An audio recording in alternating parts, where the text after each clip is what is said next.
ওই যে যাদেরকে বাংলাদেশের মানুষ গুপ্ত হিসাবে চিনে, আমরা দেখেছি কিভাবে তাদের লোকজন বিভিন্ন জায়গায় ভুয়া সিল ছাপাচ্ছে। প্রিয় ভাই বোনেরা, গত কয়েকদিন ধরে বিভিন্ন পত্র পত্রিকায় নিউজে আমরা কিছু খবর দেখতে পাচ্ছি। ওই যে যারা নতুন জালেম হিসেবে আবির্ভূত হয়েছে, ওই যে যাদেরকে বাংলাদেশের মানুষ গুপ্ত হিসাবে চিনে, আমরা দেখেছি কিভাবে তাদের লোকজন বিভিন্ন জায়গায় ভুয়া সিল ছাপাচ্ছে। কিভাবে আমরা বিভিন্নভাবে শুনতে পাচ্ছি যে তাদের পরিচিত যেগুলা প্রেস আছে সেখানে বলে তারা ব্যালট পেপার ছাপাচ্ছে, যেটি তারা পকেটে করে নিয়ে যাবে। প্রিয় ভাই বোনেরা, শুধু তাই নয়, আমরা এর মধ্যে বিভিন্ন জায়গায় দেখেছি বিশেষ করে নিরীহ মা বোন যারা আছে তাদের কাছে গিয়ে তারা এনআইডি নাম্বার নিচ্ছে, তাদের কাছে গিয়ে তারা বিকাশ নাম্বার নিচ্ছে। প্রিয় ভাই বোনেরা, এই গুপ্তের দল, এই জালেমের দল বলে তারা নাকি সৎ মানুষের শাসন কায়েম করবে। আরে ভাই, নির্বাচনের আগেই তো আপনারা জাল ব্যালট পেপার শুনলাম, খবরে দেখলাম ছাপাচ্ছেন। নির্বাচনের আগেই তো দেখলাম আপনাদের লোকজন এনআইডি নাম্বার নিয়ে যাচ্ছে, মা বোনদের বিকাশ নাম্বার নিয়ে যাচ্ছে। প্রথমেই তো আপনারা অনৈতিক কাজ শুরু করছেন, অনৈতিক কাজ দিয়ে আপনারা মানুষের ভোটকে প্রভাবিত করতে যাচ্ছেন। যাদের ভোটের শুরুটাই অনৈতিক কাজ, তারা কি করে সৎ মানুষের শাসন দিতে পারে? পারে না তারা। প্রিয় ভাই বোনেরা, আর মা বোনদেরকে অপমান করার পরে তারা বলছে যে তারা এটা করে নাই, তাদের আইডি বলে হ্যাক হয়ে গিয়েছিল। কিন্তু বিশেষজ্ঞদের কথা অনুযায়ী আইডি কোনো হ্যাক হয় নাই। যখন তারা ধরা পড়ে গিয়েছে, বিভিন্ন রকম মিথ্যে কথা তারা বলা শুরু করেছে। প্রিয় ভাই বোনরা, যারা একটি অপরাধকে ঢাকার জন্য মিথ্যে কথা বলে, আর যাই হোক, তারা সৎ মানুষের শাসন দিতে পারে না। কাজে প্রিয় ভাই বোনেরা, এদের এই ষড়যন্ত্র সম্পর্কে আপনাদেরকে সজাগ থাকতে হবে। আজ এই মাঠে লক্ষ মানুষ যারা আছেন, আপনারা স্ব এলাকায় ফিরে গিয়ে আপনার এলাকার যে সকল ভাই বোন আছে, যারা ভোটার আছে, তাদেরও সকলকে সজাগ সতর্ক দৃষ্টি রাখতে বলবেন, যাতে করে 12 তারিখে আপনার অধিকার অন্য কেউ হাইজ্যাক করে নিয়ে যেতে না পারে।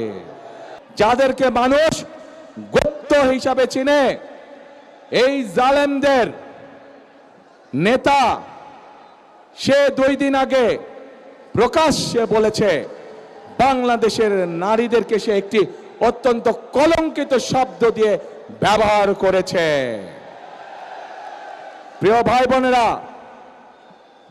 যেই ব্যক্তি বা যেই দলের তার দেশের মা বোনদের প্রতি বিন্দুমাত্র শ্রদ্ধা নেই, যেই নেতা, যেই দলের নেতাকর্মীদের নিজের দেশের মা বোনদের কষ্টের প্রতি বিন্দুমাত্র সম্মান নেই, তাদের কাছ থেকে আর যাই হোক বাংলাদেশ কখনো অগ্রগতি আশা করতে পারে না।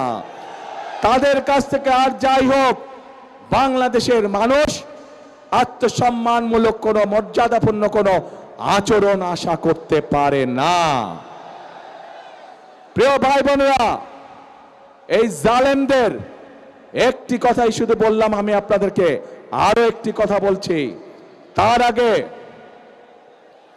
বিবি খাদিজার সম্পর্কে আপনারা জানেন না?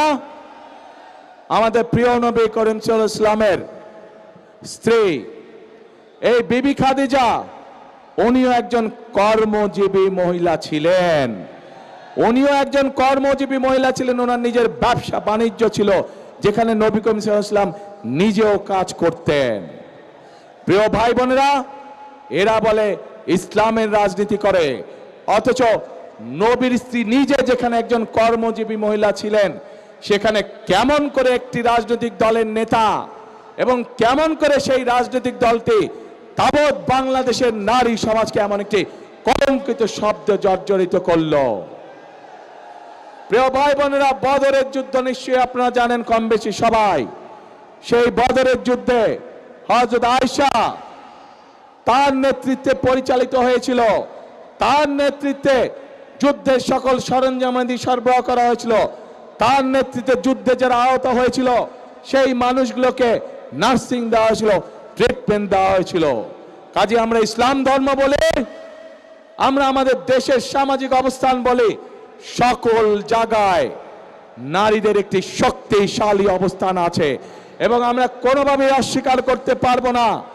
এই নারীদেরকে পেছনে রেখে, এই নারীদেরকে ঘরে বন্দি করে রেখে কোনোভাবেই আমরা বাংলাদেশকে সামনে যেতে পারবো, এটি আমরা কখনোই মনে করি না।